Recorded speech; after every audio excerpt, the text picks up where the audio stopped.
ये जमीन पर सबसे नापसंद की जाने वाली जगह है, एक ऐसा रेगिस्तान जो इंसानी जिंदगी से तकरीबन खाली है।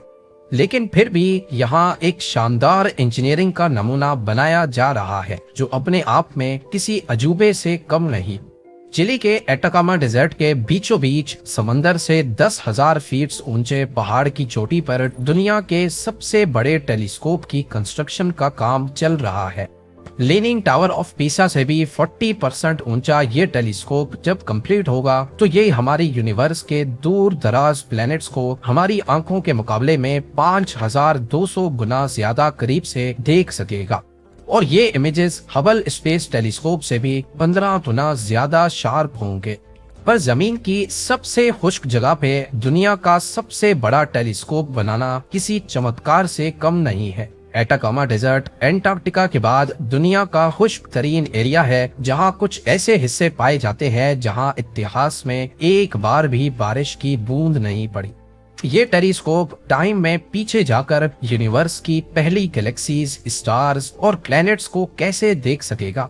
अर्थ जैसे दूसरे प्लैनेट्स को ढूंढने में ये टेलीस्कोप साइंटिस्ट की क्या मदद कर सकता है। और सबसे बढ़कर साइंटिस्ट और कंस्ट्रक्शन टीम को एटाकामा डेजर्ट की ऊंचाइयों में एक फुटबॉल फील्ड जितने बड़े डूम की कंस्ट्रक्शन के दौरान किन किन मुश्किलात का सामना करना पड़ा। साउथ अमेरिका के पैसिफिक ओशन फ्रंट पर 1,000 किलोमीटर पर फैला हुआ ये है चिली का एटाकामा डेजर्ट।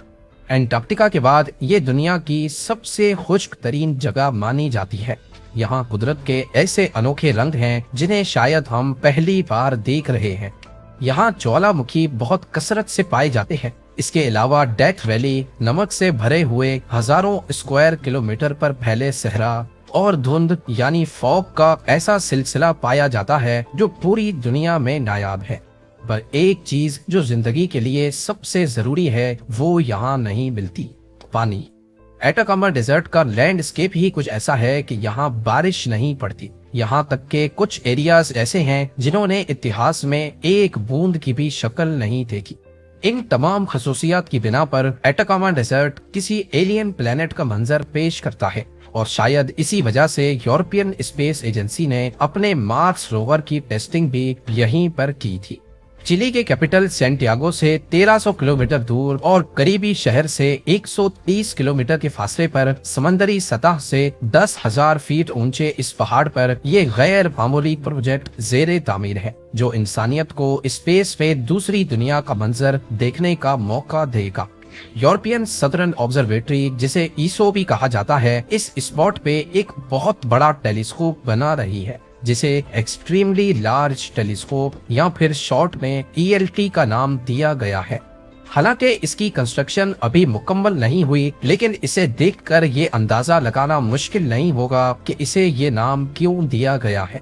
इस टेलीस्कोप में एक बहुत बड़ा मिरर यानी आईना लगाया जाएगा जिसका डायामीटर न सिर्फ 39 मीटर बड़ा बल्कि अभी तक के सबसे बड़े टेलीस्कोप से भी 4 गुना बड़ा होगा।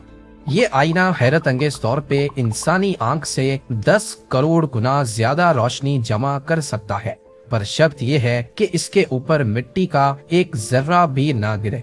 इससे बचने के लिए टेलीस्कोप को एक बहुत बड़े स्टील डोम से कवर किया जाएगा जिसका वजन लगभग 2400 पिकअप ट्रक्स जितना वजनी है, ऑलमोस्ट 6000 टन। इस डोम पर 2 बहुत बड़े दरवाजे लगाए जाएंगे जो दिन के वक्त बंद रहेंगे। ये डोम इतना ऊंचा है कि इसके अंदर स्टैचू ऑफ लिबर्टी भी खड़ा हो सकता है। और फैलाव की बात की जाए तो इसके अंदर एक पूरी फुटबॉल फील्ड भी बनाई जा सकती है। इसके नीचे एक हाई टेक प्लेटफॉर्म लगाया गया है जो पूरे टेलीस्कोप को 360 डिग्री घुमाने के काबिल बनाता है ताकि रात को आसमान के किसी भी हिस्से को देखना आसान हो। ये सोचने की बात है कि दुनिया के इस वीरान इलाके में जहां आसपास मीलों दूर कोई आबादी नहीं, कंस्ट्रक्शन टीम ने इस पेचीदा प्रोजेक्ट की शुरुआत कैसे की होगी। खास तौर पर जहां ना रोड्स थे, ना बिजली और ना ही पानी, और ऊपर से कंस्ट्रक्शन भी पहाड़ की चोटी पर। इस प्रोजेक्ट के लिए ईसो ने सबसे पहले यूरोप में ही काफी जगहों का मुआयना किया, लेकिन आखिर में उनको साउथ अमेरिका की इस लोकेशन को चुनना पड़ा। ईसो यूरोप की एक गवर्नमेंट ऑर्गेनाइजेशन है जिसमें 16 कंट्रीज के मेंबर्स मौजूद हैं। ईसो के प्रोजेक्ट हेड का कहना है कि ईएलटी के लिए इस जगह को सिलेक्ट करने के पीछे बहुत सारी वजूहात है। सबसे पहला ये कि इनको टेलीस्कोप के लिए ऐसी जगह चाहिए थी जहां दूर दूर तक कोई शहर ना हो। उसका रीजन है लाइट पॉल्यूशन। आपने देखा होगा कि रात के वक्त भी अक्सर शहरों के ऊपर रोशनी होती है और अगर ऊपर बादल हों तो वो भी साफ नजर आ रहे होते हैं। ये रोशनी हजारों लाइट ईयर्स दूर किसी सितारे की रोशनी से तो काफी ज्यादा ही होती है, जो टेलीस्कोप से जनरेट होने वाले इमेज को खराब कर सकती है। पर इस तरह की बहुत सारी लोकेशंस खुद यूरोप में भी पहाड़ों पर मौजूद है, तो फिर साउथ अमेरिका की इस लोकेशन को ही क्यों चुना गया? ईएलटी को सिर्फ लाइट पॉल्यूशन से बचाना ही काफी नहीं, साफ आसमान का होना भी बहुत जरूरी है। यूरोप में ज्यादातर ट्रॉपिकल मौसम रहता है, जिसकी वजह से अक्सर यहाँ बादल होते हैं। पर एटाकामा डेजर्ट क्योंकि दुनिया के खुश्क तरीन टुकड़ों में से एक है, तभी यहाँ साल के 365 दिनों में से 320 दिन बादल नहीं होते, जो कि दूर दराज गैलेक्सीज को देखने के लिए बहुत जरूरी है। 2010 में ईसो की टीम ने मुख्तलिफ जगह पर टेस्ट किए और आखिरकार उनको एटाकामा डेजर्ट की ये लोकेशन सबसे बेहतरीन लगी। 3000 मीटर ऊंचा पहाड़ जिसे सेरो अमेज़न्स कहा जाता है। पर मसला ये था कि दूसरे पहाड़ों की तरह ये काफी नोकीला पहाड़ था, यानी इस पर किसी किस्म की कंस्ट्रक्शन करना इस कंडीशन में मुमकिन नहीं होगा। लिहाजा इस पहाड़ की चोटी को काटकर 7 फुटबॉल फील्ड्स जितना बड़ा एरिया सीधा करना बहुत जरूरी था। इमेजिन करें कि 3000 मीटर ऊंचा नोकीला पहाड़ और उसके ऊपर एक बहुत बड़ा मैदान बनाना हो। ये काम एक्सकवेटर्स की मदद से करना बहुत मुश्किल भी था और खतरनाक भी। लिहाजा 2014 में कंस्ट्रक्शन टीम ने एक्सप्लोसिव्स की मदद हासिल की। पहाड़ के टॉप पर जगह जगह सुराख करके एक्सप्लोसिव डाले गए और रिमोट कंट्रोलर के जरिए उनको फाड़ दिया गया। इस प्रोसेस में पहाड़ के ऊपर का 100 मीटर हिस्सा उड़ा दिया गया, जिसमें 47 लाख क्यूबिक मीटर मिट्टी मौजूद थी। ये इतनी ज्यादा मिट्टी थी जिससे 1911 ओलंपिक साइज के स्विमिंग पूल्स भरे जा सकते हैं। मिट्टी और पत्थर हटाने के बाद ऊपर के हिस्से को सीधा किया गया और टॉप तक पहुंचने के लिए रास्ता भी बनाया गया। लेकिन ये तो सिर्फ शुरुआत थी। पहाड़ के ऊपर 7 फुटबॉल फील्ड्स जितना सीधा मैदान तो बन गया, लेकिन साथ ही एक बहुत बड़ा मसला उभर कर सामने आ गया। एक ऐसा मसला जिससे ईएलटी की कंस्ट्रक्शन अगले 5 सालों तक रुकी रही। इंजीनियरिंग टीम ने देखा कि पहाड़ के टॉप पर जगह जगह सिंक होल्स बन रहे हैं। वो इनको दोबारा से भरते, लेकिन कुछ ही वक्त के बाद कई स्पॉट्स खुद ब खुद अंदर धंस जाते। ये ईएलटी की फाउंडेशन डालने के रास्ते में खड़ा होने वाला सबसे बड़ा मसला था। असल में जो एक्सप्लोसिव्स डालकर पहाड़ के टॉप को उड़ाया गया था, उसने पहाड़ के कोर को काफी नुकसान पहुंचाया था। पत्थरों में क्रैक्स पड़ गए और जगह जगह से मिट्टी अंदर धंसने लगी। हर कुछ महीनों के बाद अंदर पत्थरों में मूवमेंट होती और फिर नए सिंक होल्स बन जाते। इस मसले से निपटने के लिए इंजीनियर्स ने इस मैदान में कई ड्रिल्स किए और वाइब्रेशन की मदद से आर्टिफिशियली जमीन को स्टेबल किया, ताकि जितने सिंक होल्स बनने हैं वो एक दफा में ही बन जाएं। फाइनली वाइब्रेशन वाला तरीका काम कर गया और सिंक होल्स में भराई करके एक बार फिर से पहाड़ के टॉप को प्लेन कर दिया गया। इस पूरे प्रोसेस को कंप्लीट होने में अगले 5 साल लग गए और अब अगला मरहला था ईएलटी की फाउंडेशन डालने का। ये कोई मामूली फाउंडेशन नहीं होने वाली थी। एटाकामा डेजर्ट का ये हिस्सा साइज्मिकली एक्टिव रीजन है, जहां अर्थक्वेक्स का आना बहुत कॉमन है। टेलीस्कोप के महंगे पार्ट्स को अर्थक्वेक से बचाने के लिए फाउंडेशन को ऊपर वाले डोम से अलग रखा गया। फाउंडेशन और डोम के बीच कई हाइड्रोलिक शॉक एब्जॉर्बर्स लगाए गए हैं, जो अर्थक्वेक के झटकों को मेटल के डोम और उसके अंदर टेलीस्कोप मिरर तक नहीं पहुंचने देते। 2023 में फाउंडेशन का काम मुकम्मल हुआ और अब बारी थी टेलीस्कोप के लाजवाब डोम की।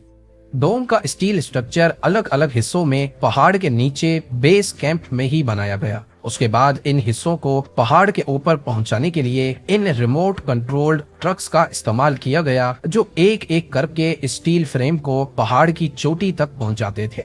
ऊपर पहुंचने के बाद क्रेन्स ने इन दहशतनाक स्ट्रक्चर को ऐसे आपस में ज्वाइन किया जैसे लेगो को जोड़ा जाता है।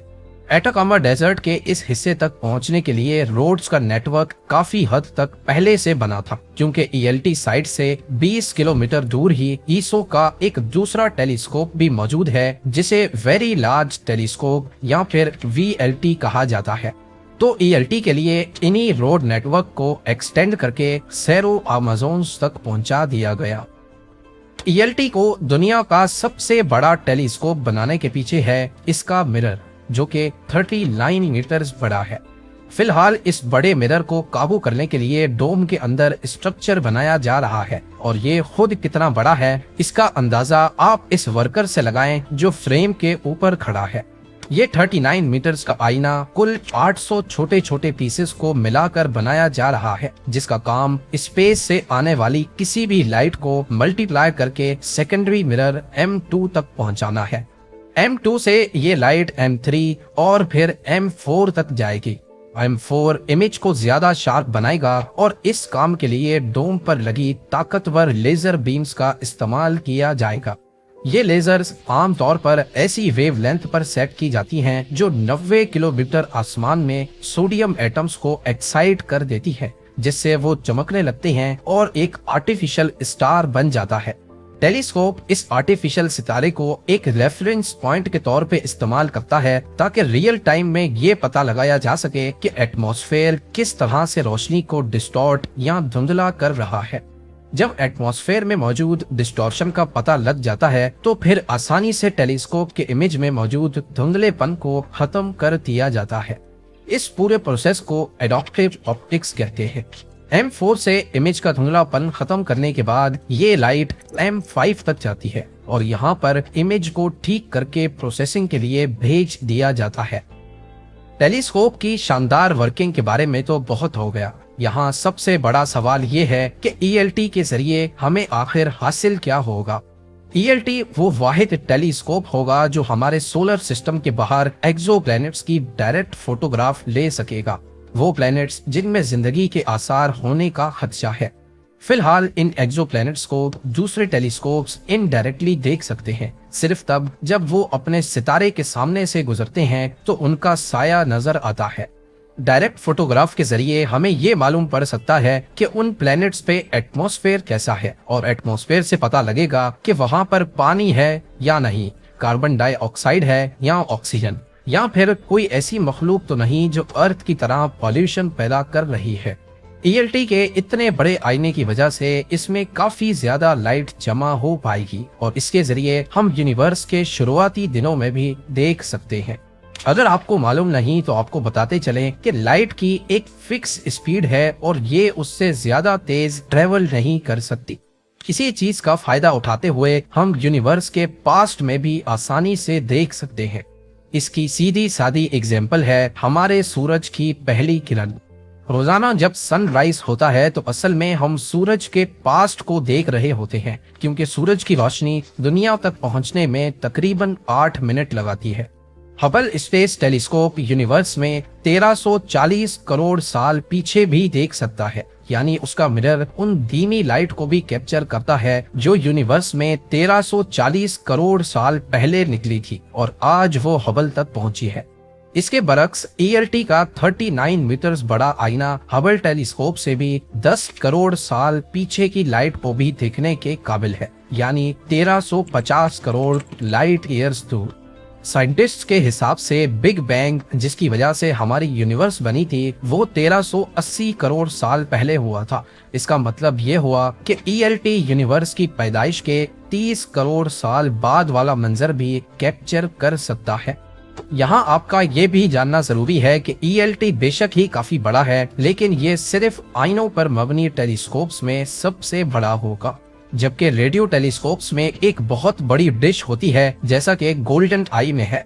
आईने के बजाय ये टेलीस्कोप्स रेडियो वेव्स के जरिए पास्ट में देखते हैं और फिर कंप्यूटराइज्ड प्रोसेस के जरिए उनकी तस्वीर बनाई जाती है। पर डायरेक्टली देखने में ईएलटी अभी तक दुनिया का सबसे बड़ा टेलीस्कोप होने वाला है। बात की जाए इस पर आने वाले खर्चे की, तो ईएलटी पर हैरत अंगेज तौर पे 160 करोड़ डॉलर्स का खर्चा एस्टिमेट किया गया है, 13,600 करोड़ रुपए। ये करीब इतना ही खर्चा है जितना दुनिया की सबसे ऊंची बिल्डिंग बुर्ज खलीफा को बनाने में लगा।